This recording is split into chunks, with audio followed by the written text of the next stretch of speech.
を使って電気柵の電線を再現しました。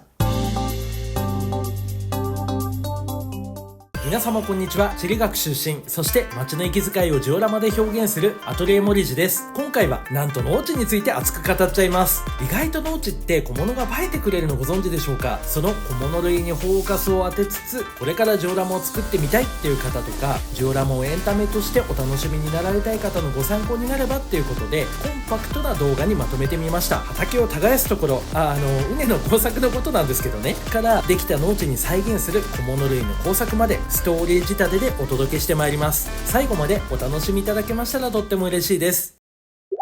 凄腕モデラーの愛木さんとの合作を動画化しました。詳しくは概要欄をご参照ください。実は僕今年から家庭菜園始めたんです。畑って最初に土地を耕してそこに畝を作りますよね。こんな素人作業の畝もあれば、こんな感じにプロの作る本格的な立派な畝もあるわけで、今回は農家さんの農地ということでこんな感じの畝を作ります。地面の下地処理を終えたところからご紹介してまいります。畝を再現したい場所の周りにこんな感じにマスキングテープを貼ってあげて、再現する場所に合わせて太さとか長さはなんとなくで調整してます。次に地面とは色味が異なるパウダー、そうですね、畑の土っていい土使うじゃないですか。だからちょっと黒っぽいものを選んでます。そして木工用ボンド水溶液を浸透させるんですけど、僕いつも家庭用の食器洗剤を少し多めに入れてて、よりスムーズに染みてくれるようにしました。乾燥してマステが剥がれなくなったらめっちゃ嫌なんで、こんな感じにボンド液垂らしたらすぐにマステ剥がしてます。再び先ほどの農地をご覧ください。こんな感じに支柱がバッテンにクロスして設置されていたり、棚があってそこに支柱が立てかけられたりしています。畝の次はこの支柱を作っていきます。その支柱の再現なんですけど、 0.3mm の溶白線を使ってて、でもですね、素材金属だったら何でもいいと思うんですよ。プラスチックだとちょっとへなっちゃうんです。でその 0.3mm の溶白線をなんとなくの長さでカットしてあげて、で今回はバッテンの支柱を作りたいんで、マステにカットした素材を斜めに軽く仮止めしてクロスする予定の場所、ここに瞬着をちょんちょんちょんってつけていくんです。そしてこんな感じにもう片方も接着してあげて乾燥させます。部材が乾燥したら新聞広告とかに仮止めしてメタルプライマーを吹いてあげて、そして本塗装するんですけど、今回はよく見かけるタイプのものを再現したかったんで緑色に塗っています。乾燥したら木工用ボンドで畝に設置していきます。その時に作物を再現するための素材も一緒に設置しちゃって、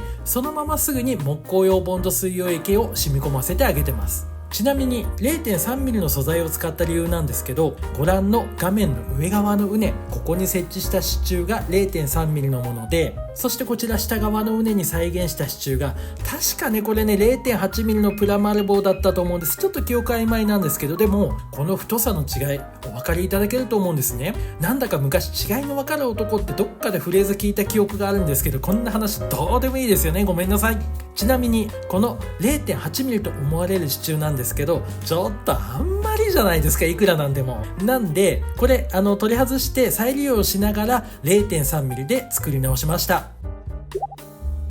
ちょっと今のジオラマ画面でチラッと映っちゃってたんですけど、農地ってこの画像みたいに骨組みだけどビニールハウスを見かけることが結構あるんです。なのでビニールハウスの骨組みを模型化しようと思います。再び 0.3mm の溶白線を用意してあげて、これを材料に製作を進めます。ビニールハウスってこんな感じでかまぼこ型だと思ってたんですよ、僕。でもですね、よくよく見るとてっぺんがちびまる子ちゃんの長澤くんの頭みたいに玉ねぎの形してるんですよね。いやー、これ今の僕の技術じゃ作れないっていうことで、あえて少し丸めのかまぼこ型で作っていきます。溶白線を曲げるための円形のジグを今あるもので何とかしたかったんで、2つに目星をつけました。1つ目はこちらの瓶のキャップ、この丸いところを使おうかななんて思ったんですけど、ちょっと丸すぎたんでこれはやめました。そしてこちらはトミックス製のレンガ橋脚なんですけど、これだとなんか良さそうですよね。なのでこちらを使って作業を進めます。ここに溶白線を巻きつけるんですけど、まずはどれぐらいの長さの素材が必要なのかっていうことで、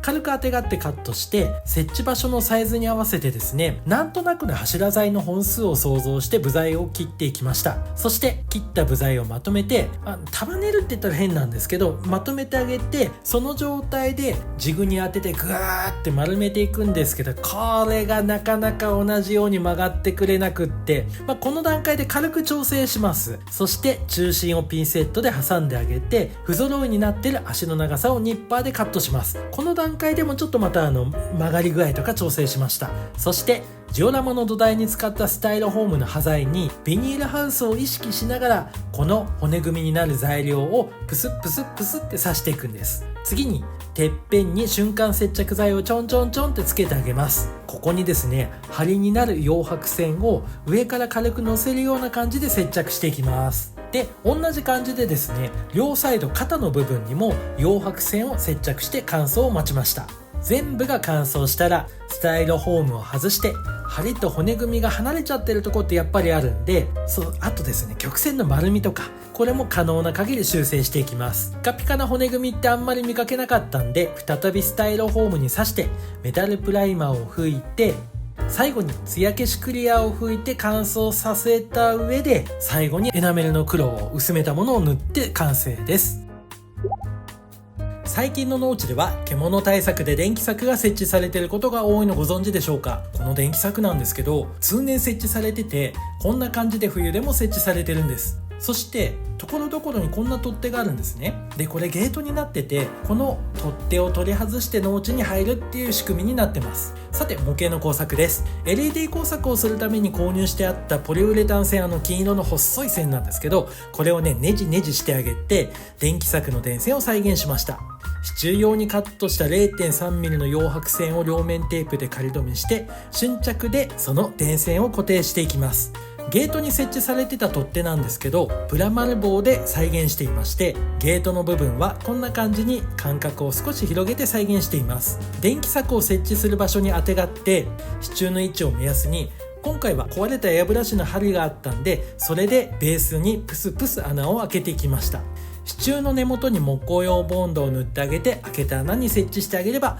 完成になります。この先の完成した農地なんですけど、先日公開しました愛樹さんとの合作、第3利根川橋梁の完成編動画の概要欄、目次チャプターにある集落エリアの農地というのをご参照ください。今回も最後までご覧くださいまして誠にありがとうございました。また来年も皆様とお会いできることを楽しみにしております。間違えました。ごめんなさい。来週も動画公開予定でした。来週は卓上サイズのミニレイアウトをテーマにご紹介します。また来週もお会いできることを楽しみにしております。ありがとうございました。さようなら。ジオラマ制作担当のアトリエモレジが皆様のオーダーメイドの作品を心を込めて丁寧に制作します。お問い合わせは概要欄のリンク先にあるオーダーメイドお問い合わせフォームからご質問ください。